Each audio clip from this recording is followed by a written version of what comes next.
আসসালামু আলাইকুম শালম ভাই। ওয়ালাইকুম সালাম। ভাই ভালো আছেন নি? হ্যাঁ আছি ভাই, আলহামদুলিল্লাহ। ভাই যারা নতুনরা বিদেশ আসতে ইচ্ছুক তাদের জন্য কোনো মেসেজ আপনার কাছে আছে কিনা বা কিছু বলার আছে কিনা তাদের জন্য? মেসেজের মধ্যে আছে, জোরে বলেন ভাইয়া। থাকুন আগে মেসেজে। মেসেজের মধ্যে মনে করেন যে একটা ভালো একটা কাজ শিখে আসতে হবে দক্ষতা নিয়ে। হ্যাঁ হ্যাঁ কিছু লেখাপড়া থাকলে আরো ভালো হয়। এই আরা উদ্দেশ্যে আমরা যেভাবে আইছিলাম এইভাবে আইয়া বিদেশে আসছে, দেশে করে থাকা অনেক ভালো। হ্যাঁ হ্যাঁ এটা দক্ষতা নিয়ে আসতে হবে, হ্যাঁ হ্যাঁ। যে ওই দক্ষতার অনুযায়ী জানি কাজ করা হবে। আর একটা বিষয়, বিদেশ কি বিয়ে করে আসলে ভালো নাকি যায় বিয়ে করলে ভালো? বিয়ে না করে ইহা ভালো। বিয়ে না করে আসা ভালো নাকি? ভালো, কারণ 2-4-5-7 বছর থাকি একবারে যে ওষুধ বিয়ে করে তখন একটা শান্তি। আচ্ছা আপনার কত বছর হয়েছে শালম ভাই বিদেশে?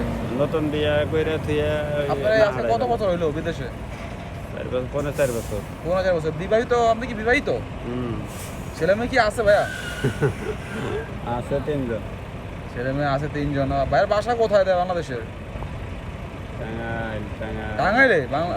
মান্নার এলাকা? হুম। মান্না কি আপনার ছোটবেলার বন্ধু নাকি? না, তাও একই থানার মানুষ। বলেন না দর্শকের। একই থানার মানুষ, এই তো তো এই একই থানা। আর কিছু বলার আছে দর্শকের উদ্দেশ্যে? না আর কি বলবো, ঠিক আছে। যারা বিদেশে আইব একটু সাবধানে আইব, এটাই আর কিছু। আর বউটা রাইখাই দেবো নাকি?